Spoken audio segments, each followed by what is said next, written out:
when you're going out to get food, you should be targeting minimally processed foods, lots of lean meats, veggies, fruits, whole grains, and healthy fats like nut butters, avocado oil, olive oil, canola oil, things like that. Yes, I said canola oil. Please look up the literature before you talk that shit. So I went down a bit of a rabbit hole maybe 6 to 8 months ago, and I started getting into like the animal-based diet. I started watching a lot of like Paul Saladino. So I started kind of dabbling, and I made my first ever animal-based diet meal. I went out, bought like grass-fed, grass-finished beef. Did it taste good?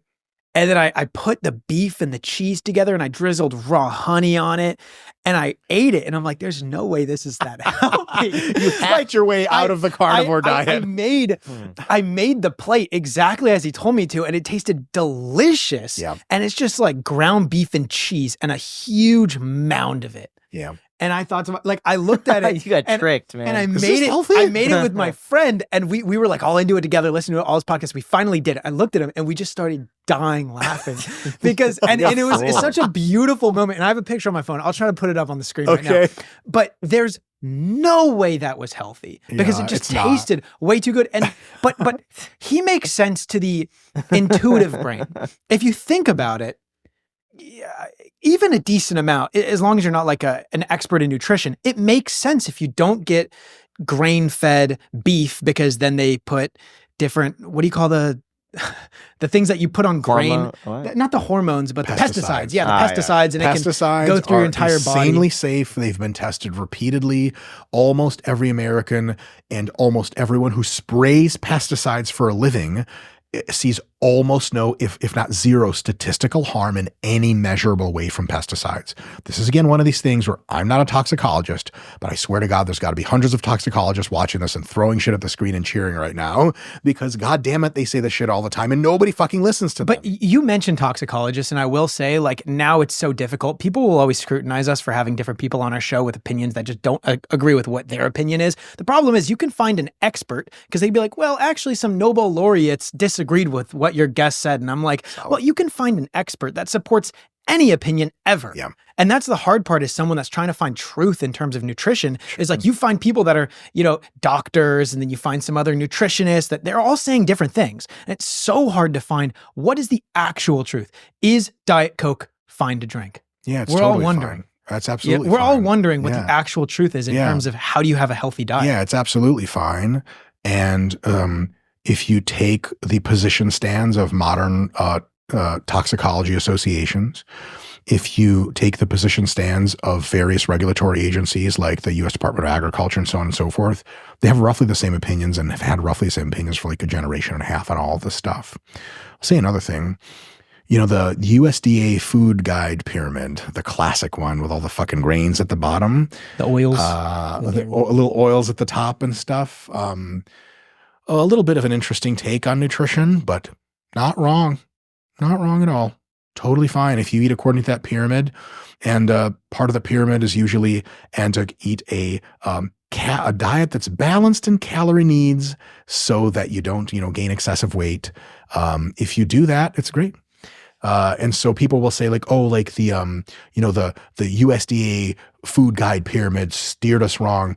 There's a preposterous and hilarious assumption there with those of us involved in health education that anyone gave a flying fuck about the food guide pyramid and that somehow millions and millions of people actually followed government standards. Do you guys know anyone who follows the government standards of exercise prescription, or how often to see their doctor, or how often to change, the oil in your car? There's all these normative prescriptions that people give out. Nobody gives a shit. No, hardly anyone ever followed the food guide pyramid.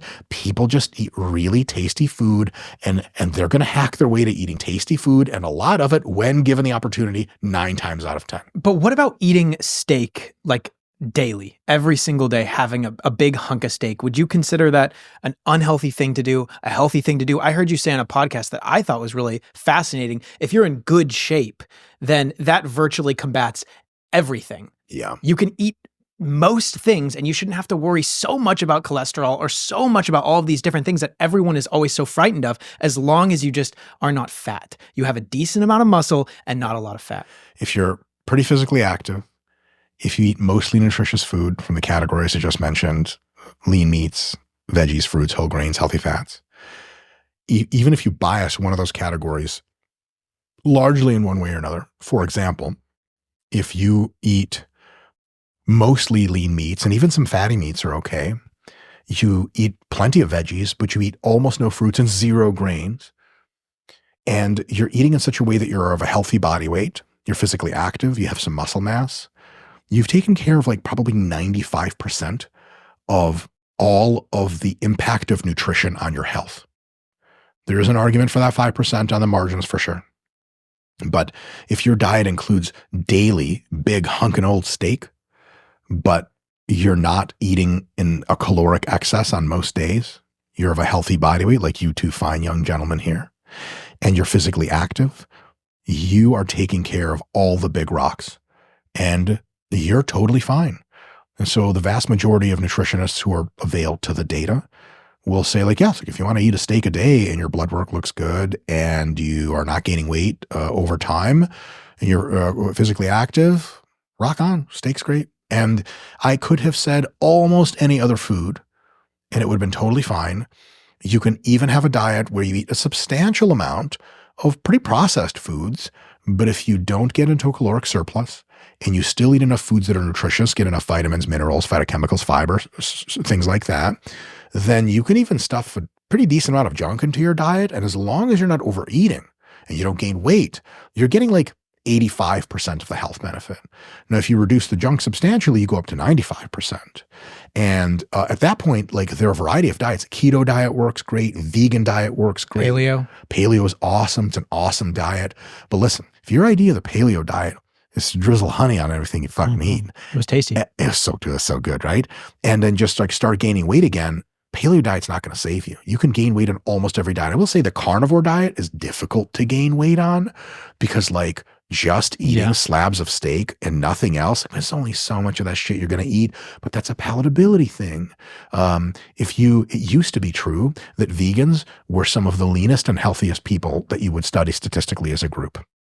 It was true in the 80s, it was true in the 90s, it was true in the early 2000s. And then veganism exploded in popularity, as well as it should, because like there's a very, very compelling argument from an ethics perspective and an environmental perspective about how animals are bad to kill. I have all the love for that in the world. I think it's dope. And then so more and more people began to be vegan. A lot of them thought like, oh, veganism is healthier because it was. And then guess who found out that people were more vegan more often? Major grocery stores and food producers. And guess what they started doing? They started making processed vegan food. And not because processing is like some evil plan, because it makes the food cheaper and shelf life is greater and it's more convenient. And guess what? Drum roll, it's tastier. And so now you have vegan chocolate cake, you got vegan fucking hot dogs, you got vegan pasta, you got vegan everything. And now it is no longer true to say that veganism is some kind of shortcut to health. It used to be. And now it's like, dude, if you're vegan, like you got to really make sure you get enough protein and just don't eat tasty breakfast cereal for every meal of the day. And I have a variety of personal trainer friends that will say like, dude, some of my vegan clients are in the worst shape of everyone. And here's the big problem. They think being vegan somehow inoculates them. And they're like, I'm vegan. Yeah, but you eat exclusively processed food. And vegan junk food is a thing. And it's so good. I used to eat these giant fucking brownies from Whole Foods that were vegan. You guys, it was like sex in my mouth. And I'm like, I don't need animal fats in this. It's great without them, but it's a fucking 700 calorie brownie. And that motherfucker going down ASAP, bro. I need 2 bites for that thing. It's amazing, but it's vegan. And so if you think that you can eat a ton of highly processed food that's super delicious, eat it with no restraint whatsoever, and that you're going to be A-okay, you got another thing coming. And the way that's going to likely reflect is that you're going to get more heavy, more fat. You're going to go see your doctor and they'll be like, your blood work sucks. And they give you the usual bullshit of try to eat a better diet and lose weight. And you're going to be like, my doctor doesn't know nutrition, which might be true. But fundamentally, at some point, because I'm sort of pro-liberty in many regards, sort of extremely pro-liberty, I think that availing people to this kind of information is awesome and giving them the tools with which to succeed is awesome. And then at some point, you just kind of be like, do what you will. You know, like adults are allowed to make their own choices and sometimes they make choices that we don't agree with. And just bees like that, you know. I think that because our ancestral environments designed us for the wrong food environment, I think sometimes a pharmaceutical option is a big help. Drugs like Ozempic and Mounjaro and things like that. You guys know about the new like weight loss drugs. What they do is the drugs are like, they're not perfect. So there's some side effects. But if you manage the side effects well, the drug dose is like a turn dial for how much food drive you have, like how much you fantasize about food, how hungry you are, how quickly you get full, the whole thing. And so because the free market in its brilliance offered us all these super tasty, super cheap, super convenient foods, and now they're around, if you take these drugs, even in the presence of these food, it turn dials you down so that you look at a bag of chips and usually like, I want it. Now you're like, and you can eat a chip and be like, that was good. And someone's like, do you want another one? You're like, And so that's really dope. It's super effective. It's one of the most effective things that's ever been. It's one of the, like a blockbuster series of drugs, and more to come. These drugs are going to get better, lower side effects, better main effects, and all these different pathways. They have drugs now in testing that actually boost your metabolic rate as well. I mean, this is like a huge renaissance that's happening right now. These are wonderful, wonderful things. However, you don't have to take the drugs. You can just take control of your diet and start eating mostly minimally processed foods that aren't the tastiest fucking thing in the world. I use a dichotomy in my own eating. I have business meals and I have fun meals. Business meals are like the shit I eat day to day to keep me awake and alive and keep muscle on my body and give me energy to go like do things.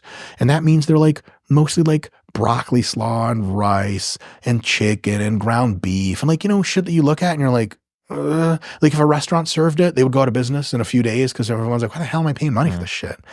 If you eat most of your food like that, and listen, you can actually make it quite tasty, but like fruit and veggies and lean meats, and then your calories are really, really low and controlled, and you're eating like a king, but it's going to take some effort and some willpower. But if you're just always reaching for that fucking pint of ice cream, you know, reach for the Halo Top instead. That's like a third of the calories, but people eat Halo Top and they're like, oh, it doesn't have that creaminess that Ben and Jerry has. And it's totally true.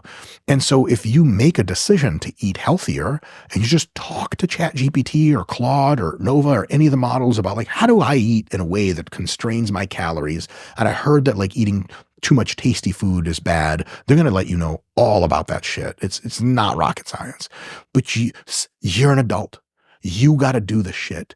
And you don't even need Ozempic and stuff. Now, some people, they've gotten so over fat that those hungry, screaming fat cells, they're not going to stop screaming if you start eating healthy.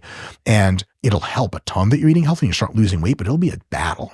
And then if you take those drugs, if you choose, they're insanely powerful tools that for the average obese person are better off that they take them than not take them. Because people say, what about the side effects? Legit. Most of the side effects are quite benign and easily controllable. And as a matter of fact, if you eat mostly healthy foods, you get like a fraction of the side effects. If you're still jamming pizza down your throat, you're going to get some tummy aches, you're going to get some worse stuff. But if you think about it this way, there are side effects and downside risks to these drugs. They're known and statistically possible to represent them as like, here's how much harm they do. The conversation cannot end there because the conversation has to be like, okay, but how much harm is obesity doing? Fellas, it's not even close. It's like, you know, when a kid is really sick, like sick, and they have to get a shot that's going to cure them, they resist the shot because they're like, it's going to pierce my skin and hurt me. They go, no, you have to hold them down and give them the shot. But like, if you could like calm a kid down and somehow elevate their IQ really quickly to like an adult level, you could be like, okay, so like this disease is going to straight up maim you or kill you. Do you want that? No. The shot is going to hurt. And you're not going to feel good for a few hours, but then you'll be cured. Which one do you want? They're going to be like, are you kidding me? Give me the fucking shot. Like, okay, but you're going to start resisting as soon as we tune your IQ back down and you go back to being a child. They're like, just muffle my face, hold my hands and do it. I approve, go. So in much the same way, yeah, these drugs aren't perfect. And yeah, they have their downsides and they're not appropriate for everyone. It's a very deep conversation to have with your doctor. And then once you are on the drugs, it's a really, really, really, really, really good idea for you to take very much control of your nutrition to help the drugs have fewer downsides and help prime them for their main effects. But if you're saying, well, I want to take these drugs, they have side effects, please remember the side effect of obesity is like mass death and disease. And it's not really up for debate. So it has to be balanced perspective. Drugs are not a be all, save all, cure all, but on average, they're a real awesome tool that's worth considering for most people that have a body weight problem that's substantial.